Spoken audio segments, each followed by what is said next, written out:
having a bit of a midweek adventure. Decided that I'll just hit the river for a few hours. Gives it to be a nice enough day.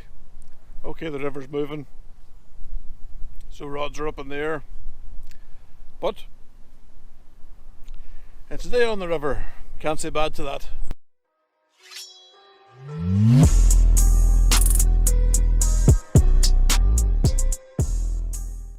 Had a visit from a bailiff. Bailiff checking licences. It's good to see the bailiffs out.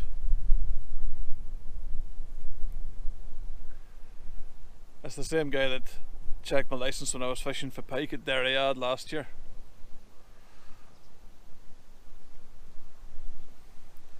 Good to see them out on the bank.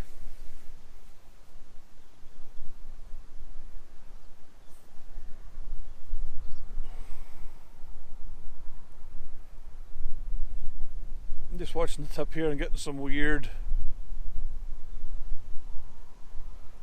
indications.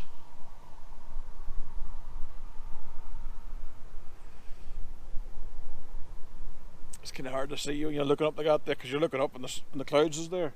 It's great because the sun's not getting at you. But if you look up too high, you're looking directly into the sun, so you're kind of blinded for a bit.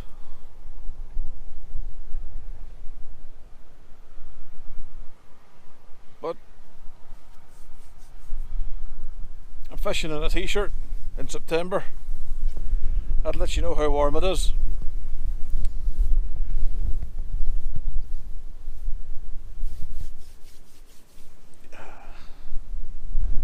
It isn't a bad day. Not going to discuss with you how I bait up. I've watched enough videos now to know how I bait up, chucking these feeders in for one every 90 seconds to try and get a better feed down, putting corn, sweet corn, castor, worm and maggots down there. So far I've had one perch. I'm just hoping that I don't get plagued with pike like the last time I was here. However, onwards and upwards, eh? I got a Bream.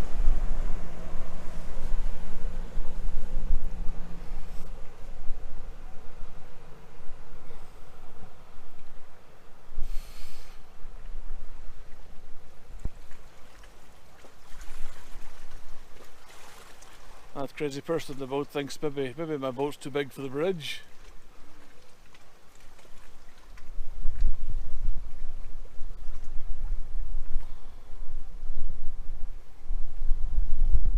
But one Bream.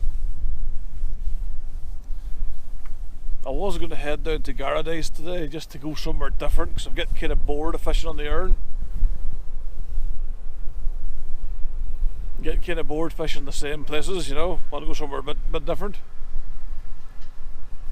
So I might go to Paradise this weekend,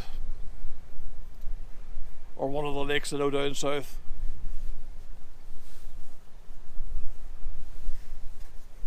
Just to give somewhere different a throw. You can only do so much on the one river, doing the same thing. But Cecil's been catching. He's been catching roach and small perch. So there's fish here. It's been very, very slow for me.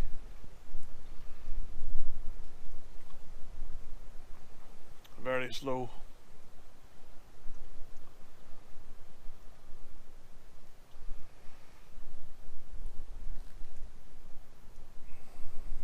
River still tanking through.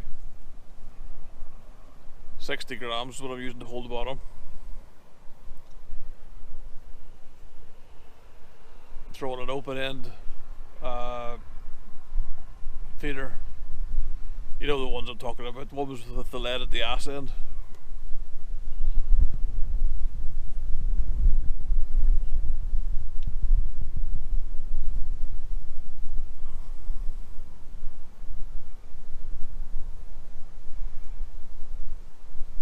It's just been very, very slow today.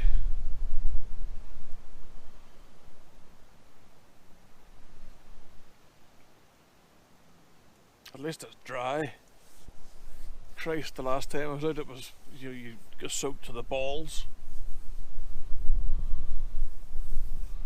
And some arsehole drove into the back, reversed into the back of my van. Left 2 big dents in it.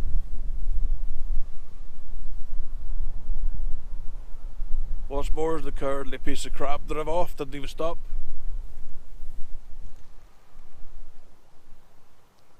Didn't even stop.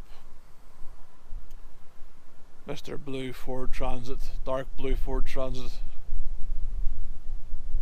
with the ladder on the roof rack.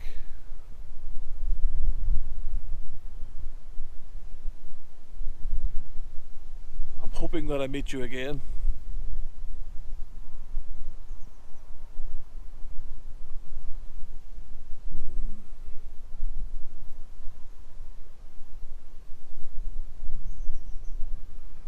Still, it's a better day.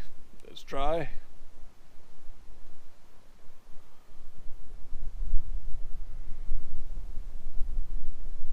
Counting down to the pike fishing time. Ideally, I've got 2 weeks of this sort of fishing left, and then it's pike fishing all the way. I just hope that the water temperatures begin to fall. I'd like them to get to as close as possible to 10 degrees.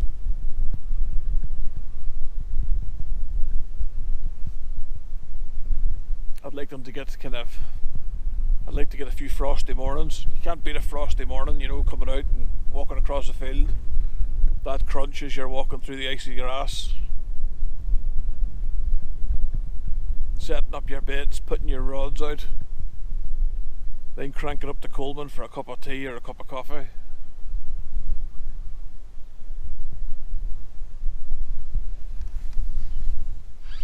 I'm going to up my bankside cooking game. I've been told I have to improve it.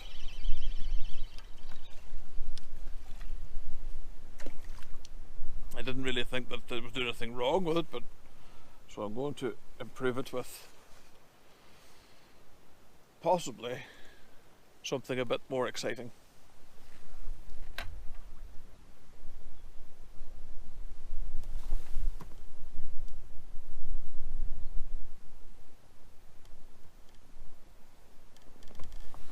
I'm thinking bankside steak dinners, or at least a steak sandwich.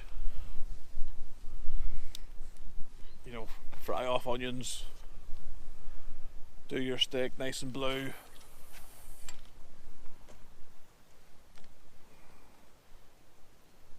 Some nice sharp cheese, nice mature cheddar.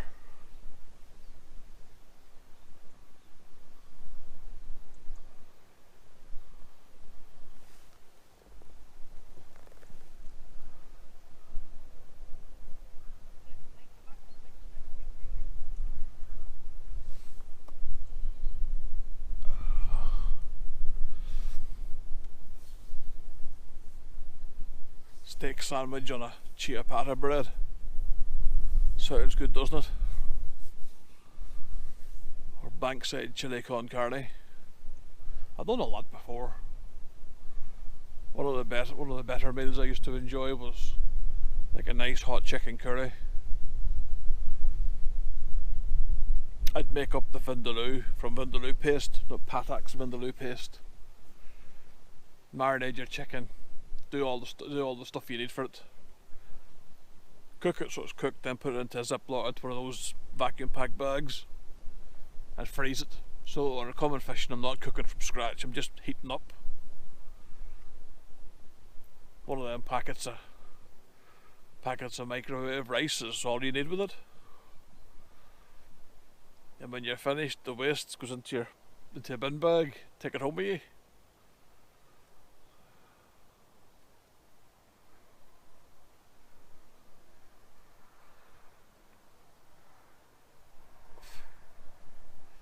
That's important, troops. Whatever you bring to the bank, you take home from the bank.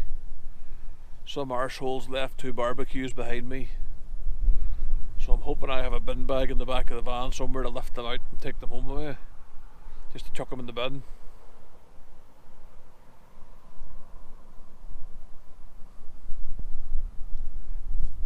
Whenever I go somewhere, I always try and make sure that if there's litter, I take it away.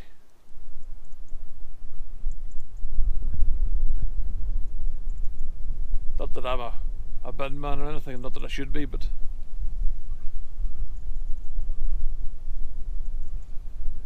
it's good just to take stuff away, leave it this tidy.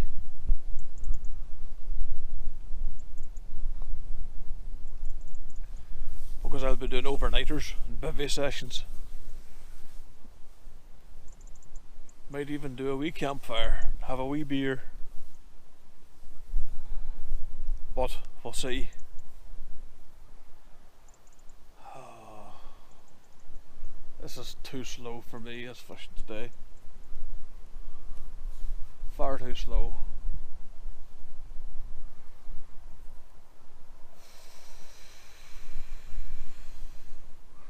Not much I can do though to make it any faster. 1:30 in the afternoon. Still very slow. Still only 3 fish. Don't think it matters what I throw. I'm getting teat, very little.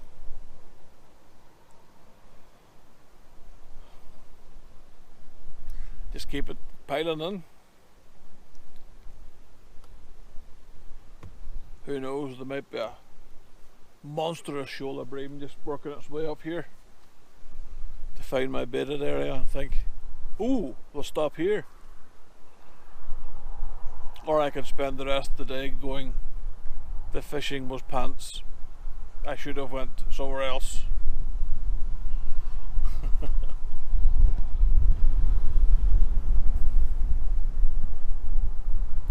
Telling you, when that wind, you know, kicks in and the clouds go over and cover the sunshine, it's actually a wee bit nippy. Still the t-shirt though, but just a wee bit nippy.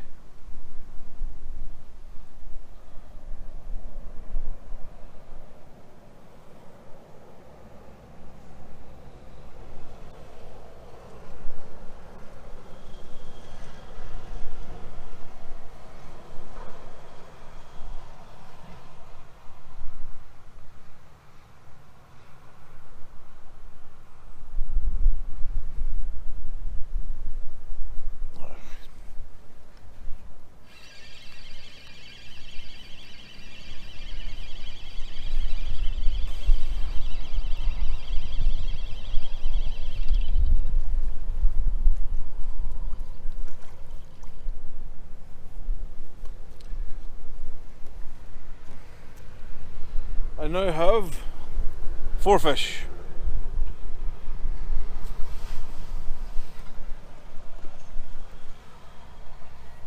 Not as the same sort of size as the last one, but gotta give him props. Little perch taking a full worm. Oh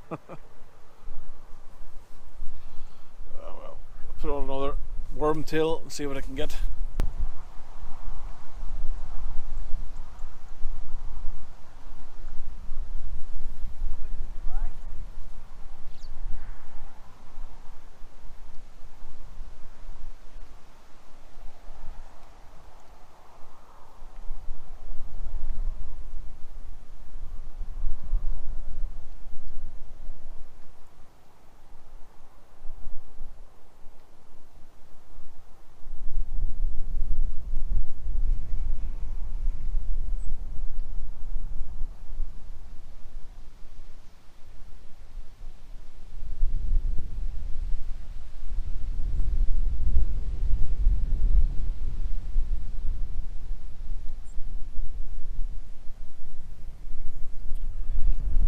The wind has perked up just a bit.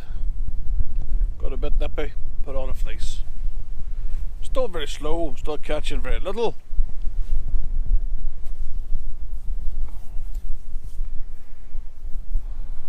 Don't know where I'm going to go this Saturday, but I can guarantee you it might not be the Erne. Probably won't be the Erne.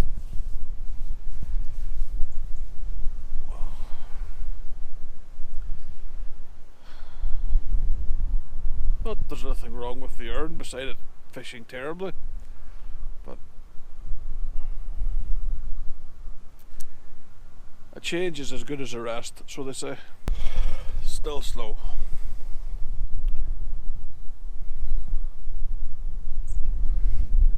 There's a little fella down below me there. He's catching pike on a spinner. Nothing big, just jack pike. But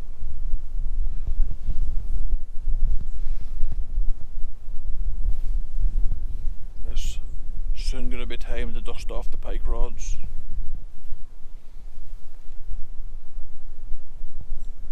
Pike angler scopes is in the back of my head going, "Come on, let me out, dickhead." The plans this year for the pike angling, I'm going to try and get more lure angling done.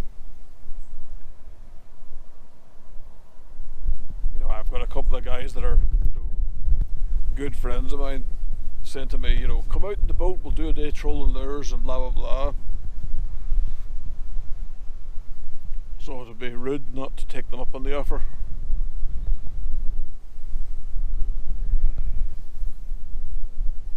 Besides, it's been ages since I spent a day throwing lures.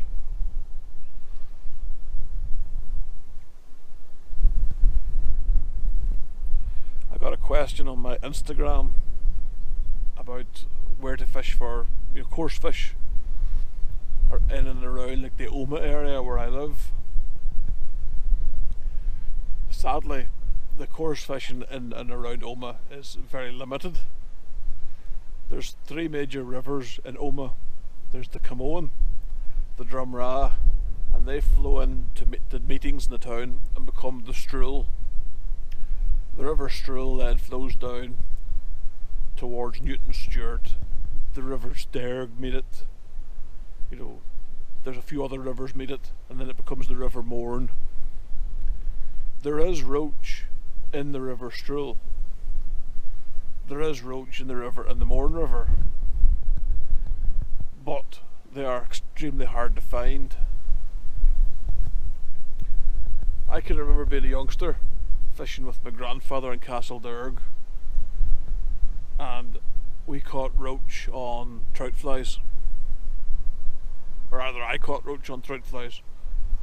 My grandfather, being a salmon man, he was amazed that there was roach this far up in the River Derg. But the roach I was catching were, you know, decent clinkers of roach. My only advice to anyone who's, you know, over in this neck of the world and they have like a river they want to give it a go, my only advice is to find an area that's got a nice deep hole, nice deeper part of the river, and start putting in hemp and sweet corn. You put in a little, you know, half a kilo of ground bait here, half a kilo of ground bait there, feed it up, and eventually there will be roach sitting there. Like, I know for a fact if I go to a certain part of the River Drumragh in Oma, you know, there's a big deep hole behind the bridge, and you know, as a youngster, as a kid, you know, we used to catch roach there all the time. And we weren't fishing with complicated gear, it was a stick float. It was stick float and maggots. Maybe putting a little ball of ground bait in. But it was just basically simple fishing.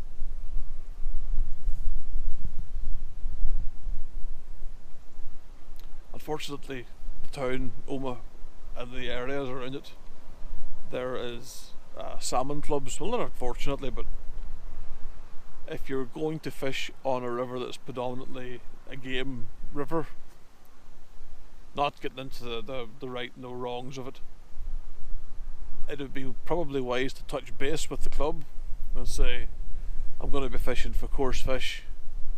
You know, any trout or salmon that I would get are going to go back in. The coarse season is year round. You just have to have the right tickets, the right licenses. And that means that you have to get a concessionary ticket from the locks agency. It's like £2.50, which means you can fish on the River Strual and blah blah blah. Now, I know my English viewers and German viewers and Belgian viewers, American viewers, I've got some American viewers, are probably going to go, you know, well, okay, what's the problem with fishing on a river that's got salmon anglers on it? Well, there isn't really. You know, you will get the odd salmon guy that, well, sadly, you'll get more than a few game anglers that'll throw roach and perch and eels and salmon, or anything that's not salmon and trout, throw them up the bank. You know, there's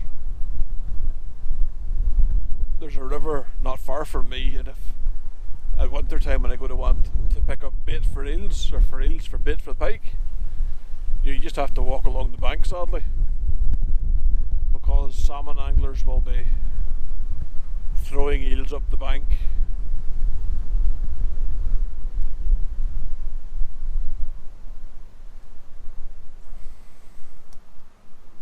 That's the way of some people. Here in Ireland, there's a big, most of us have a big drive to, you know, to preserve what we have. But you still have guys, mostly in the game fraternity, who are a bit harsh when it comes to the coarse fish. You know, Northern Ireland and the Republic has the same sort of issues when it comes to fishing. So it's very sad to see game anglers adding to the problem instead of being part of the solution. Now again, not all game anglers. I know some cracking game anglers, you know, who tear their hair out as much as me when they see other guys, you know, knocking a pike on the head just because it's a pike. I got stopped in the Tesco's in Enniskillen. It was one of the fellas that live in Enniskillen who watches the videos, and he quite likes what I do. And he told me a story about how he broke his personal best for pike last year. He caught a 33-pound pike. Now those are very, very rare beasts. He was over the moon with it. You could see that he was genuinely happy with this thing. And then he said in the next line that the same pike was caught a certain time later by a German guy, and it was knocked on the head. You know, what do? You know, what can you say? You know, yes, you can lose your temper, and justifiably so, but what will it change? It won't bring that pig back to life.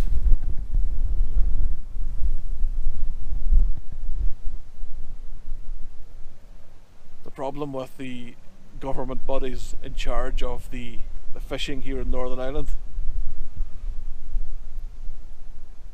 they are very game oriented, and the coarse fishing is very much left to its own means. There's no real money put into it.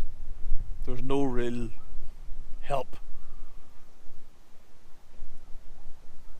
If you look at the budget of the money that comes into the department that deals with angling, and look where it goes, you know, very, very little of it goes to fishing for coarse fish or pike.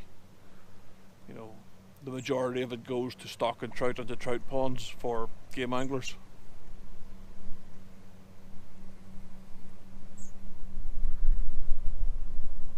But what can you do, you know? That's just life.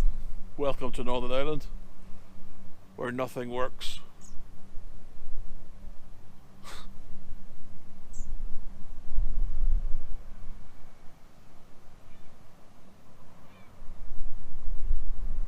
But it isn't all bad. Yesterday I got the bedroom and the spare room in the new house wallpapered.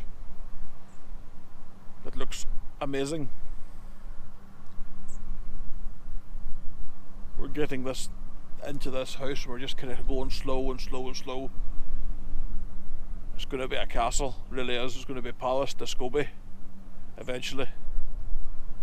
Might take a couple of years, but it's going to be there one day.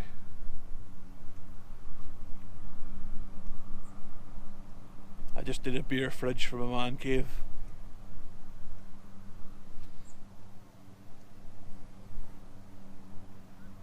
Anyone out there that's local to this, local to me in Fermanagh, that has a spare chest freezer going for sale,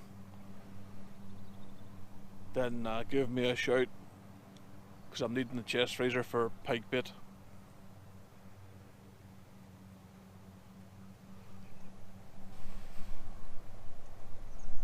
remember. Just bought a house and I'm kind of skinned, so I don't care if it's rusted as long as it works.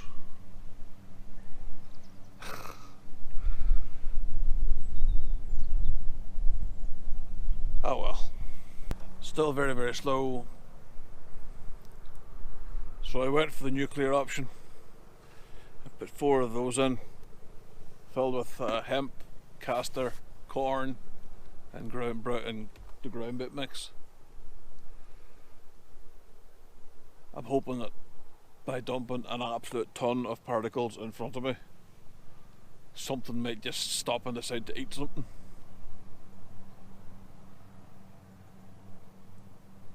Because it's been tight going all day. 6 fish. Okay, one of them's a half decent bream, but very tough going.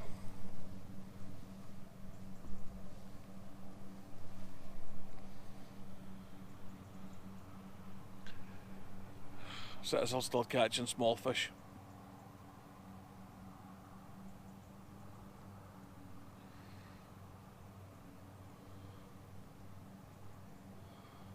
It's been a strange day. Really has. One minute the wind's hacking that way, then it's hacking this way, then it's hacking up the river. It's like, what, doesn't know what to do with itself.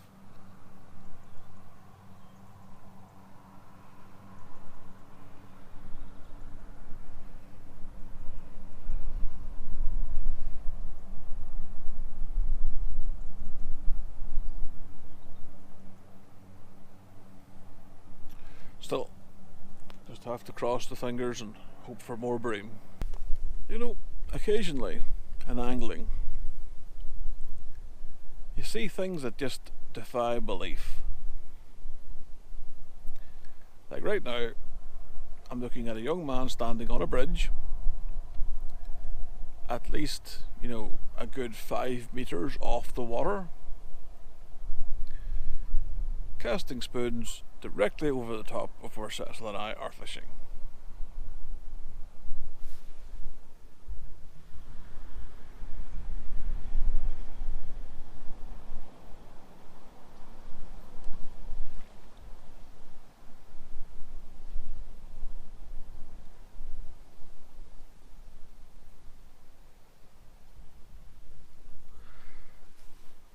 No idea how he's going to land anything that he might catch there.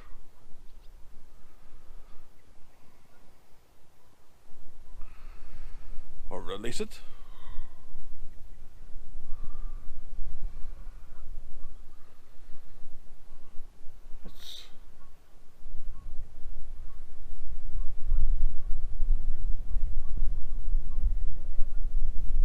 Yeah.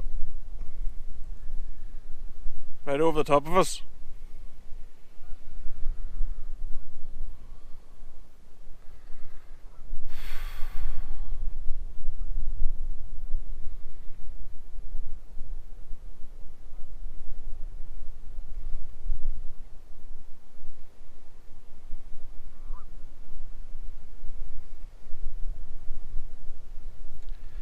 It's a strange place.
with this. I'm going home.